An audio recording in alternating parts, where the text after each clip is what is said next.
My name is Michael Chen, and I learned the hard way that in corporate law, your worst enemies often sit in the corner office down the hall.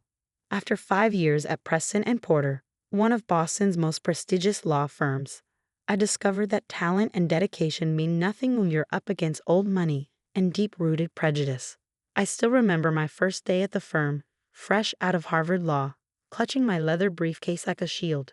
David Porter, the managing partner's son, had given me the grand tour, his Brooks Brothers suit and signet ring screaming old money. "Listen, Chen," he'd said, leaning against his mahogany desk. "This isn't some Silicon Valley startup. We have traditions here. Standards. Make sure you understand that." I understood perfectly. I was the first Asian American associate they'd hired in 15 years. The message was clear: don't rock the boat. So I didn't. I worked harder than anyone else, billing more hours than any other junior associate. I took the complex cases nobody wanted, the ones buried in regulatory paperwork and international tax codes. While others networked at country clubs, I spent weekends building a reputation as the firm's go-to person for impossible cases. That's how I landed the Anderson account. Anderson Technologies was a mid-sized software company on the verge of going public. Their CEO, Sarah Anderson, had specifically requested me after hearing about my work on a similar IPO case. It should have been my big break. The Anderson account is worth potentially $50 million in legal fees, David Porter had said during the partners' meeting, his voice carrying that peculiar mix of contempt and false concern he perfected over the years. "Are we sure Chen is the right fit?" The other partners shifted uncomfortably in their leather chairs, but Sarah Anderson had been adamant. She wanted the associate who'd successfully handled the Zhang Technologies IPO. Me. For 6 months, I lived and breathed the Anderson case. I spotted regulatory issues others missed, restructured their intellectual property holdings for maximum protection, and crafted an IPO strategy that would maximize their market value. Sarah Anderson became not just a client but a mentor, someone who saw past my last name to recognize the skill beneath. "You remind me of myself 20 years ago," she told me one late night as we reviewed the final IPO documents. "Hungry, smart, unwilling to let others define your limits." I should have known it was all too perfect. 3 days before the IPO filing deadline, I arrived at the office to find my computer locked and security waiting at my desk. David Porter stood there, holding a manila envelope with a smile that made my blood run cold.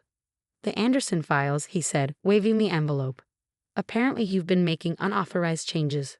Fortunately, I caught them before any real damage was done." My mind raced. Unauthorized changes? I had documented every modification, gotten approval for each revision. "Unless the board has called an emergency meeting," David continued, clearly savoring the moment. "Ms. Anderson is already on her way." The next hour was a blur. Sitting in the boardroom, watching David Porter present evidence of my supposed incompetence. Doctored emails showing unauthorized changes to key documents. Fabricated timestamps suggesting I had been altering files after hours. Mr. Chen's reckless modifications could have exposed Anderson Technologies to serious regulatory scrutiny, David declared to the assembled partners. We had to act quickly to protect our clients' interests. I sat there, my years of hard work unraveling in minutes. The partners avoided my eyes, their silence a tacit endorsement of this character assassination. Only Sarah Anderson seemed skeptical, her sharp eyes moving between David and me. "This is quite serious," she said finally. "I'd like to review all the documentation myself. Every version, every changelog." "Of course," David replied smoothly. "We've prepared a complete audit trail." He gestured to a thick binder in front of him. That's when I saw it, a tiny detail that made everything click into place. The audit logs David was so proudly displaying. They were using the wrong document tracking system, a system the firm had replaced 3 months ago. I felt a calm settle over me, the kind of clarity that comes when you realize you've already lost everything that matters, or thought you had. "Mr. Porter," I said, standing slowly, "those are interesting logs, but perhaps we should check the current system, the one we switched to in March." David's smile flickered for just a moment. "That won't be necessary. We have all the relevant information here." "Actually," Sarah Anderson interjected, "I'd very much like to see both." "Now, I'm afraid that's not possible," David said quickly. "The old system was, corrupted during the transfer. I pulled out my phone, opening a secure cloud drive. Really? That's strange, because I have complete backups of both systems, including the original changelogs that show exactly who modified what documents and when. The room fell silent. David Porter's face went from confident to concerned in the span of a heartbeat. "This is ridiculous," he sputtered. "Security, escort Mr. Chen out. He's terminated, effective immediately." I stood straightening my tie. Of course. But first, I turned to Sarah Anderson. "Ms. Anderson, I believe you'll find these interesting." I sent her a secure link to my backup files. Every original document, every legitimate changelog, and I paused, looking directly at David Porter. "Security footage from the document processing room for the past week. You might want to pay special attention to the timestamps matching the unauthorized changes." "You're bluffing," David hissed. "You don't have access to that footage." I smiled, remembering the late nights I'd spent building relationships with the aita staff, the security team, the paralegals. All the people David Porter and his fellow partners saw as beneath their notice. "Want to bet your career on that, David?" As I walked out of the boardroom, head held high, I could hear Sarah Anderson's voice, sharp with authority. "Nobody leaves this room until I see every single file." I went home that night knowing my career at Preston and Porter was over. But as I sat in my apartment watching the city lights below, I smiled. Because I knew something David Porter didn't. Something that would make tomorrow morning very, very interesting. The next morning dawned clear and cold, a perfect New England autumn day. I took my time getting ready, choosing my best suit and the silk tie my mother had given me when I graduated law school. For the big moments, Teed said. This would definitely qualify. At precisely 9:00 a.m., my phone buzzed. A text from Jenny in it. "OMG, you need to see this. Porter just tried to access the backup servers. System locked him out. He's freaking out." I smiled, remembering the preparations I'd made months ago. In law school, they teach you to always prepare for the worst-case scenario. What they don't teach you is how to recognize when that scenario is wearing a bespoke suit and sharing your office walls. 6 months earlier, when Sarah Anderson had specifically requested me for her company's IPO, I'd seen the flash of hatred in David Porter's eyes. That's when I'd started documenting everything. Every meeting, every phone call, every document modification. I'd set up redundant backup systems, gotten timestamps and digital signatures on every version of every file. But my real insurance policy, that came from an unexpected source. Linda Martinez, the head paralegal who'd worked at Preston and Porter for 30 years, had pulled me aside one day after witnessing David berate a junior associate to tears. "You're not the first, you know," she'd said quietly. "Every few years, there's a promising associate who threatens David's position. They all leave suddenly. Professional misconduct, ethical violations, client complaints, always perfectly documented, always completely false." That conversation had led to others, with paralegals who'd witnessed document tampering, with its staff who'd been ordered to lose certain backup files, with security guards who'd seen late-night visits to the document processing room. For 6 months, while I worked on the Anderson IPO, I built a parallel case. One that documented not just my work, but a decade-long pattern of sabotage and fraud. My phone buzzed again. Sarah Anderson. Conference room. Now. I took my time walking to the office, nodding to the security guard who'd helped me access the building's security footage. In the elevator, I checked my watch. The morning's financial papers would be hitting desks right about now, including the Wall Street Journal with its interesting piece about irregularities in several high-profile IPOs handled by Preston and Porter. The conference room was packed when I arrived. Partners, associates, and, most interestingly, several members of the firm's ethics committee. David Porter sat at the head of the table, his usual smirk replaced by something closer to panic. "Mr. Chen," Sarah Anderson said, rising from her seat. "Thank you for joining us. We've been reviewing your documentation." I took a seat, noticing the thick folders in front of each person. Copies of my evidence. Happy to help clarify anything. "Clarify?" David Porter's voice cracked. "This is obviously a fabrication. A disgruntled employee's attempt at revenge." Sarah Anderson held up a hand. "Mr. Porter, I suggest you let your lawyer do the talking." His lawyer? I looked more carefully around the room, noticing several unfamiliar faces with legal paths. This wasn't just a meeting. This was a deposition. Mr. Chen, a gray-haired man I recognized as the head of the ethics committee, began. These records suggest a pattern of systematic document manipulation dating back several years. Can you walk us through how you discovered this?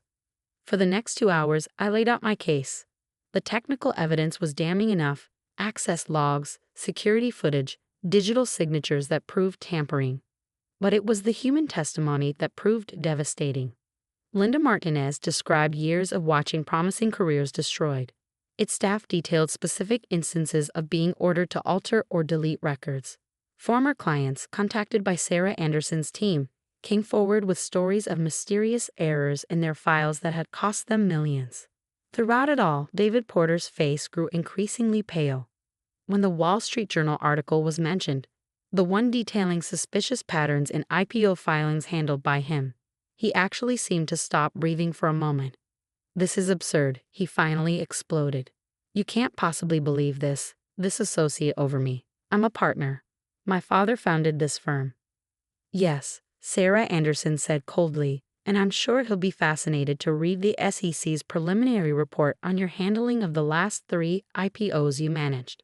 The ones where mysterious errors forced the clients to retain additional legal services. Services that, coincidentally, earned you substantial bonuses." The room fell silent. David Porter looked around wildly but found no allies. The other partners were too busy calculating their own liability exposure. "Mr. Chen," Sarah Anderson continued, turning to me, "Anderson Technologies would like to retain your services directly. We're establishing an in-house legal team to handle our IPO, and we need someone with both technical expertise and ethical clarity." I felt a moment of genuine surprise. This was more than revenge. This was vindication. "Of course," she added with a slight smile, "we'll need you to assist with the investigations into Preston and Porter's previous IPO filings first. The SEC is particularly interested in your documentation methods." David Porter stood up so quickly his chair toppled backward. "You can't do this. My father has already been briefed," the ethics committee had cut in. "He's on his way back from Palm Beach now. I suggest you use the time to clean out your office." The next few hours were a blur of statements, signatures, and handshakes. By evening, David Porter's name was being removed from the letterhead, and I had a new business card with General Counsel Anderson Technologies printed under my name. As I packed up my office, Linda Martinez stopped by. "You did it differently than the others," she said. "They tried to fight him directly. You built a case." I nodded, carefully wrapping the photo of my parents at my law school graduation. "My father taught me that the best way to defeat injustice is to expose it to light, thoroughly, methodically, and irrefutably. And now, will you help with the investigation?" I thought about all the careers David Porter had destroyed, all the lives he'd impacted with his prejudice and corruption. "Yes," I said firmly. "Every last detail." Epilogue. 1 year later, I sat in my new office at Anderson Technologies, watching the sun set over the Boston skyline. The SEC investigation into Preston and Porter had uncovered decades of manipulation, leading to a complete restructuring of the firm. Several partners had lost their licenses. David Porter was facing criminal charges. Sarah Anderson had become more than a boss. She was a mentor, showing me how to navigate corporate leadership with integrity. Under our guidance, Anderson Technologies' IPO had been a remarkable success, and we were now expanding globally.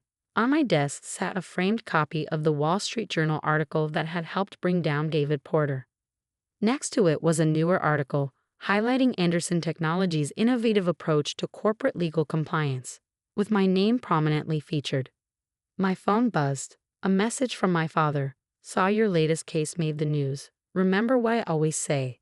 I smiled, completing the thought.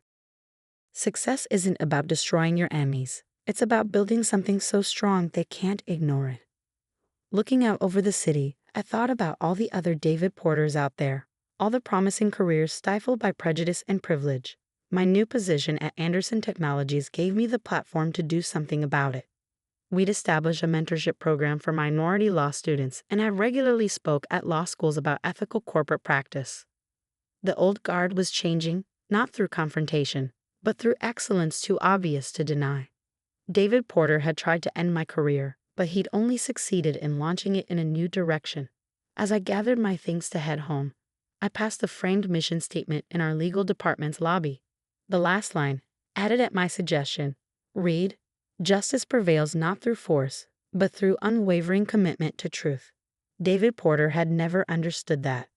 He thought power came from manipulation and fear, but real power, lasting power, comes from building something meaningful, something that stands up to scrutiny because its foundation is solid. My phone buzzed again. Linda Martinez, letting me know another Preston and Porter alumnus had come forward with evidence. Tomorrow would bring more depositions, more documentation, more truth coming to light. But tonight, I had dinner plans with Sarah Anderson and some promising law students. After all, the best revenge isn't just exposing what's wrong. It's building something better in its place.